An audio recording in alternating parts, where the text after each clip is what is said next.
At narito na naman ang mainit na balita mula sa mundo ng politika. Isang controversial na video ang kumalat sa social media nitong nakaraang araw na nagpakita umano kay President Cotin ng Norte Jr. na sumisinghot ng pulburon. Ang insidenteng ito ay agad na naging viral at nagdulot ng matinding reaksyon mula sa publiko, mga opisyal ng gobyerno at mga netizens. Sa video na ito, makikita ang isang lalaki na kahawig ni President Marcos na tila may ginagawang hindi angkop sa harap ng kamera. Ang mga netizens ay mabilis na nagsimulang magtanong at magduda sa kredibilidad ng naturang video at nagbunsod ito ng malawakang diskusyon hinggil sa kalagayan ng ating liderato. Ayon sa ilang eksperto, posibleng isang peking video lamang ito, ngunit ang mga kritiko ng administrasyon ay nagmamadaling naggagawa ng imbestigasyon. Samantala, hindi nakaligtas sa batikos ang Pangulo. Ang mga kalaban sa politika at ilang mamamayan ay naghayag ng kanilang pagkakabigla at galit na sinasabing ang video ay isang malupit na insulto sa integridad at imahe ng Pangulo. May mga nagsabing ito ay isang malinaw na paraan upang sirain ang kredibilidad ng administrasyon, habang ang iba naman ay tinutuliksa ang anumang aktibidad na nag-uugnay sa droga. Agad namang nagbigay ng pahayag ang Malacanang Palace na itinanggi ang mga paratang laban sa Pangulo. Ayon sa kanilang opisyal na pahayag, wala umano itong kinalaman sa video at ipinagpapalagay na isang gawa-gawang propaganda laban sa administrasyon. Nagpasalamat naman ang palasyo sa mabilis na pagtukoy ng mga eksperto sa mga peking elemento ng video. Hanggang ngayon, patuloy na pinag-aaralan ng mga otoridad kung paano nagsimula at kumalat ang video na ito. At may mga aligasyon na ang technical na aspeto nito ay hindi tugma sa mga aktual na detalye ng Pangulo. Ano man ang kalalabasan ng investigasyon, tiyak na patuloy itong magiging paksa ng diskurso sa bansa. At yan nga ang mga balitang ating pagkakatutukan, at kung bago ka pa lamang sa aking channel ay huwag kakalimutang mag-like, share and subscribe para updated ka sa aming mga bagong balita dito sa Tatak Pinas.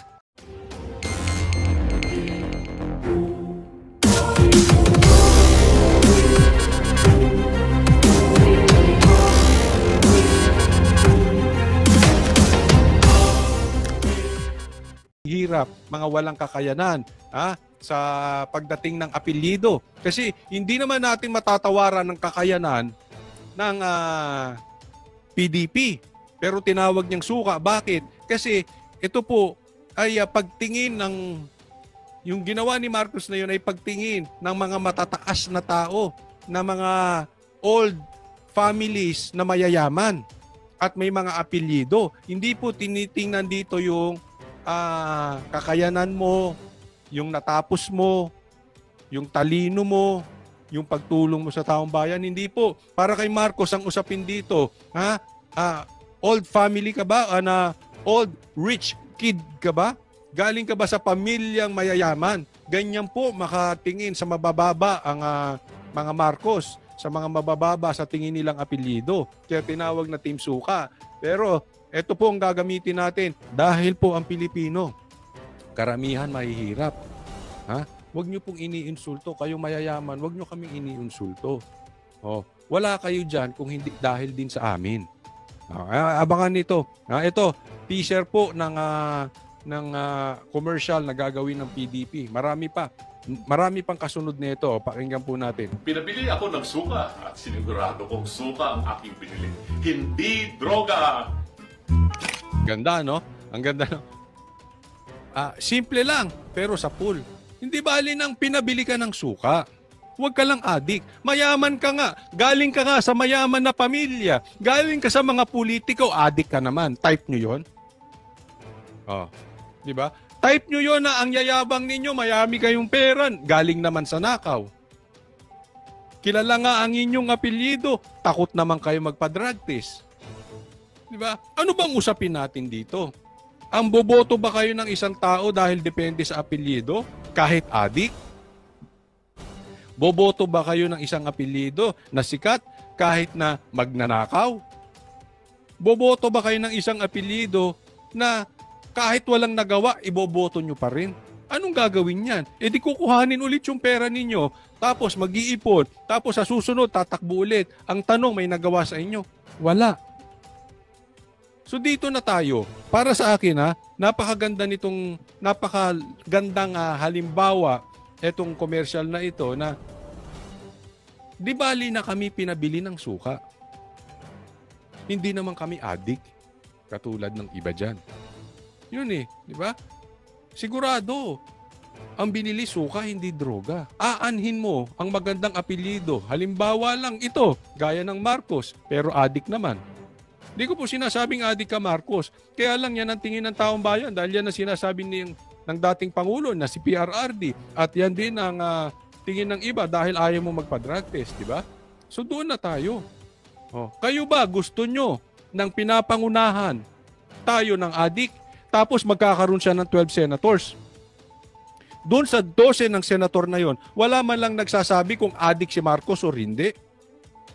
Wala man lang kung may question, Marcos, hindi ka ba dapat nagpapadrug test?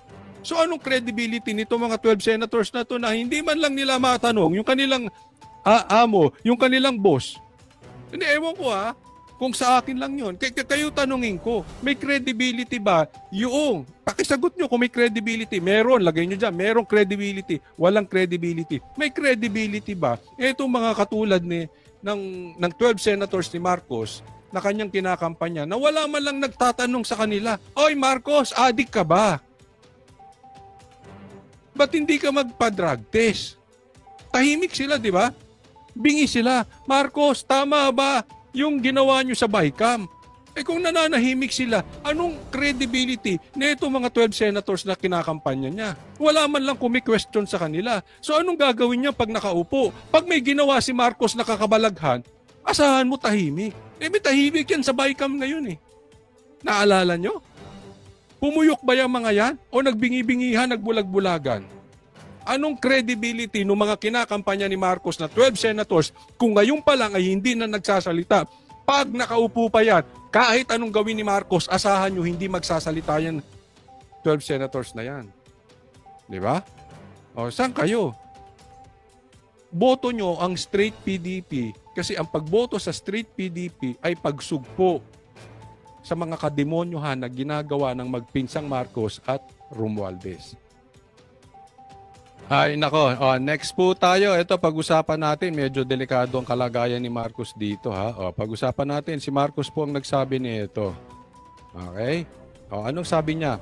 Asahan po ninyo nang ang inyong pamahalaan ay laging nandito at nakikinig sa inyo. Kaya huwag kayong mahiya kapag kayo'y may pangangailangan, sabihan ninyo itong ating mga LGUs.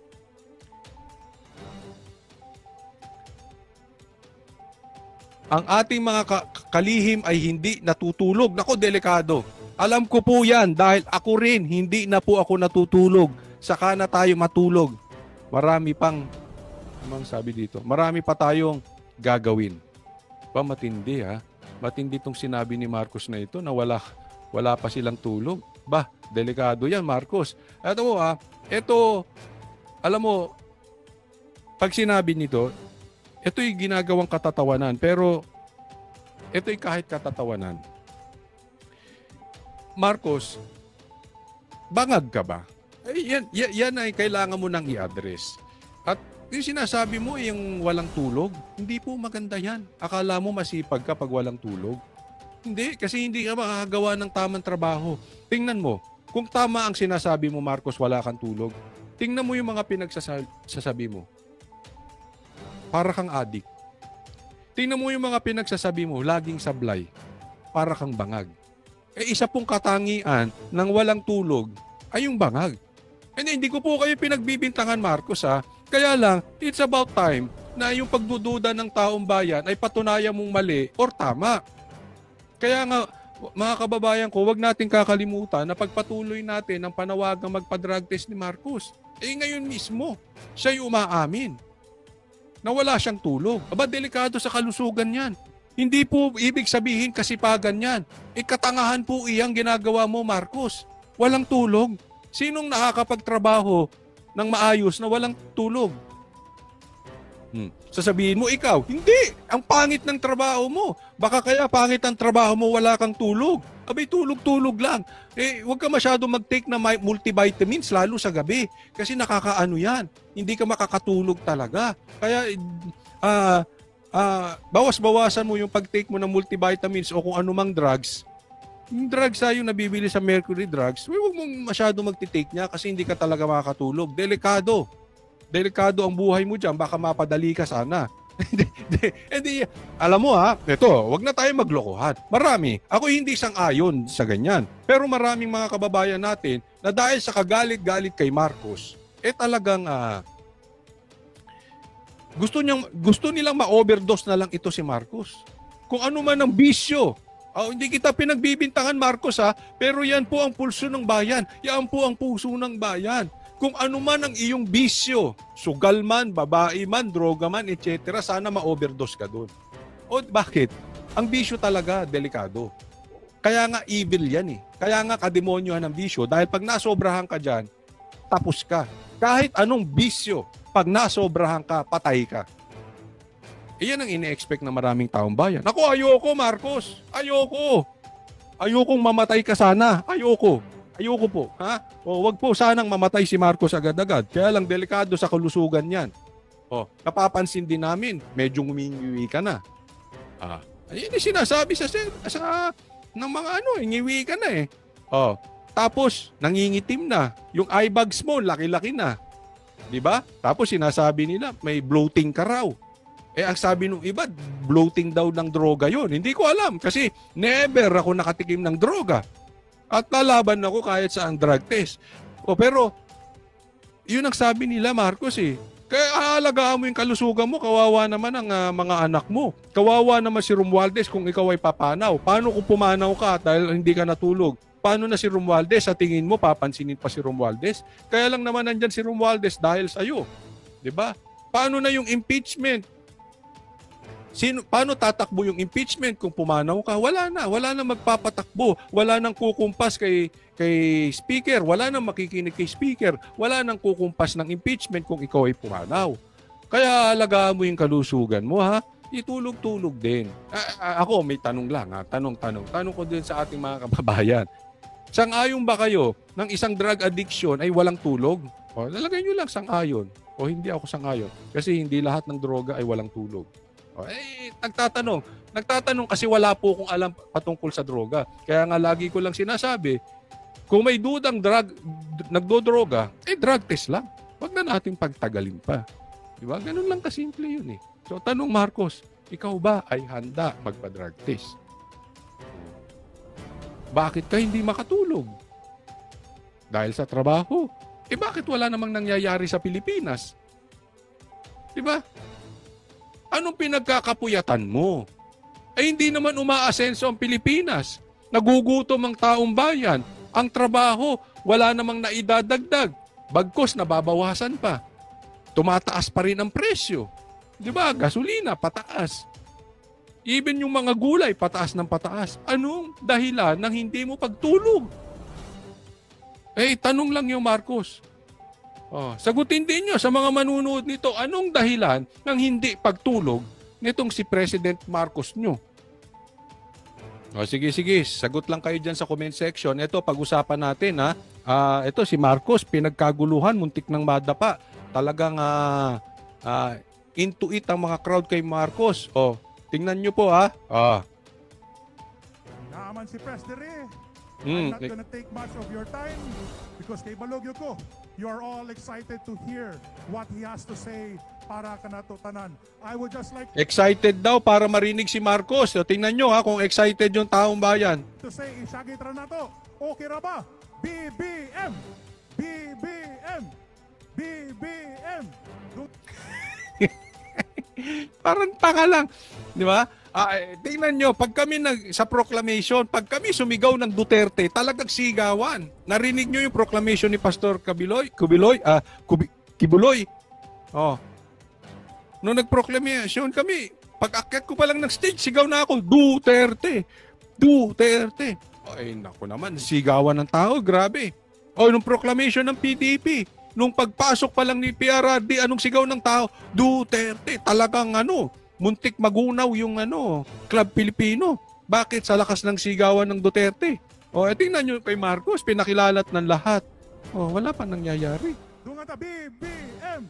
Watay mingaw man usab-usab! BBM! BBM! BBM! Okay. Alam nyo, ako po ay madalas manood ng NBA. Maikwento ko lang kasi maihahambing ko rito yan Sa NBA po kasi, halimbawa, doon sa mga hindi nakakaalam, halimbawa LA at saka New York Knicks maglalaban. Pag doon sa LA Lakers gagawin yung ang sigawan ng ang laban, ang sigawan ng mga tao sa Lakers ay grabe. Halos wala ka nang maririnig. Ganun po ang NBA, no? Pag sa New York naman gagawin yung laban ng LA Lakers sa New York Knicks, ang sigawan naman ng taong bayan dun sa New York, grabe. Pero eto yan. If you don't give people enough reason to cheer, kahit sa home court mo pa yan, tahimik yan. Bibigyan ko kaya halimbawa. Halimbawa, laban ng LA. Pero kahit anong shoot ni Lebron, hindi mag-cheer ang tao. Tahimik ang tao kung tambak. Naunawaan niyo po ibig ko sabihin? There should be enough reason. Kasi hindi mo mapipilit ang crowd. Yes, mapipilit mo 1, 2, 3, 10. Pero sa big crowd,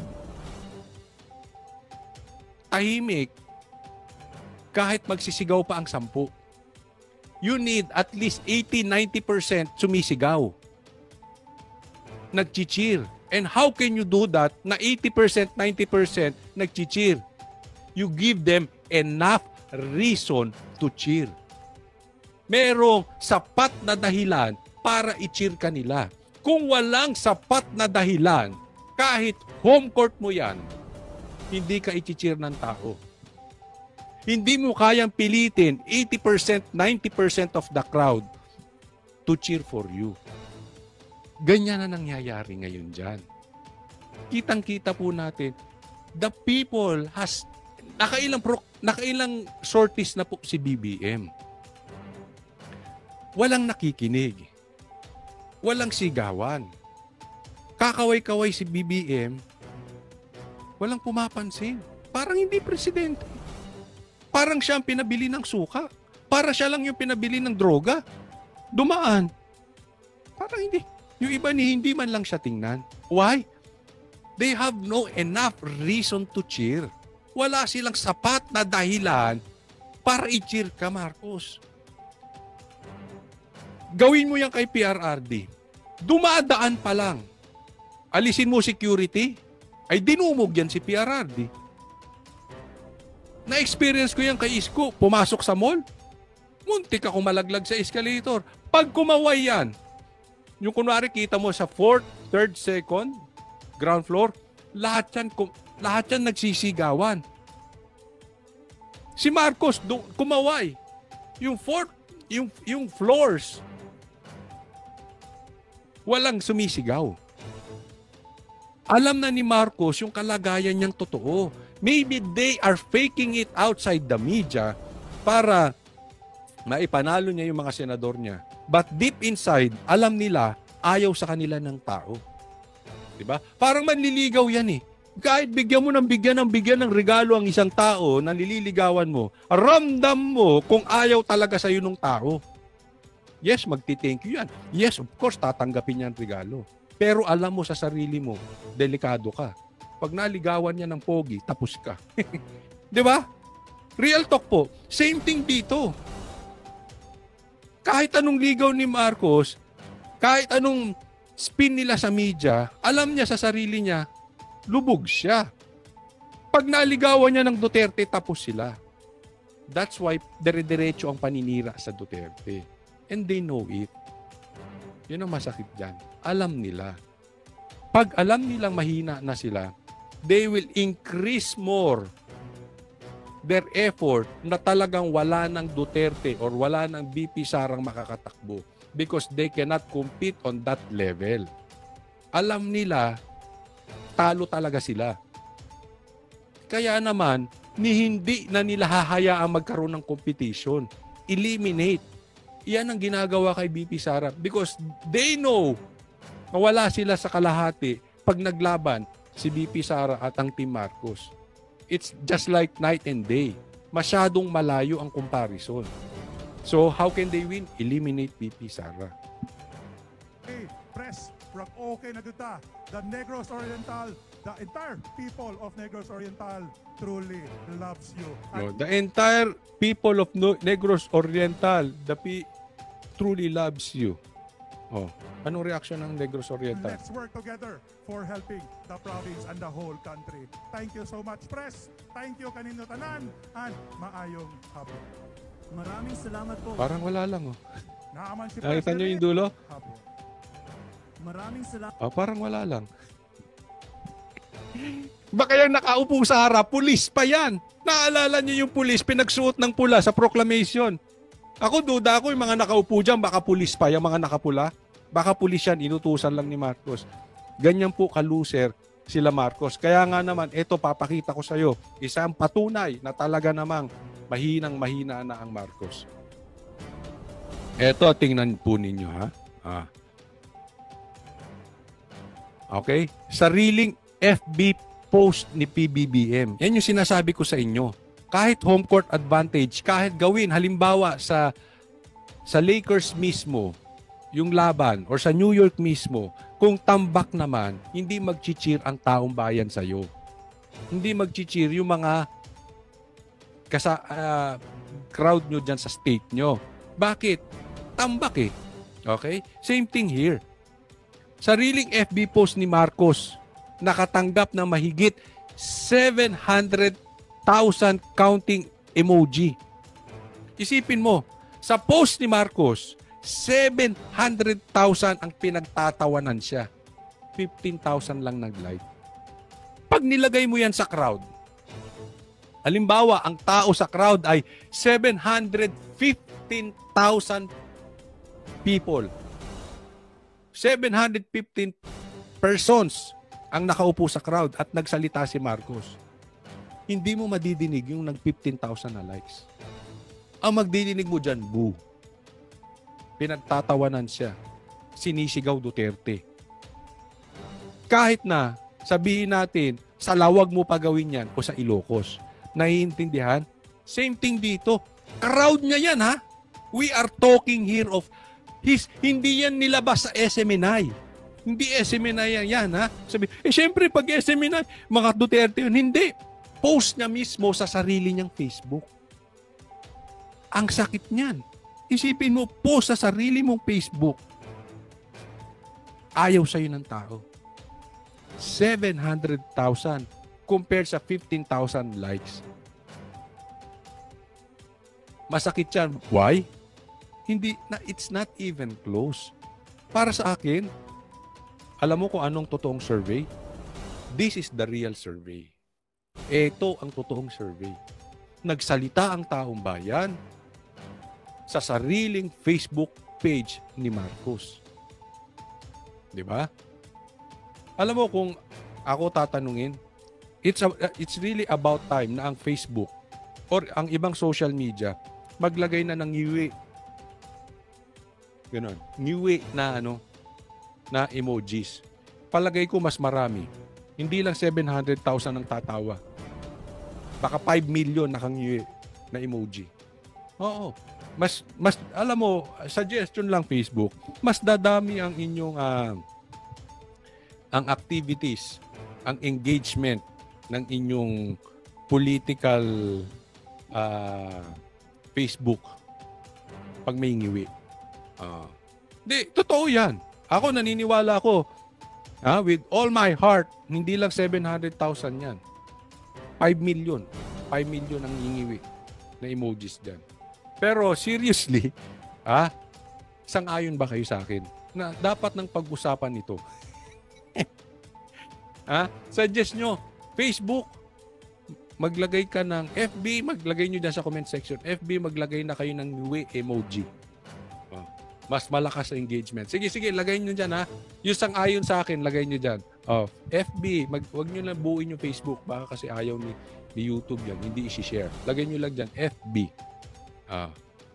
Dapat magkaroon na kayo ng ngiwi emojis. O doon sa ayaw, lagay nyo dyan. Ayaw namin ng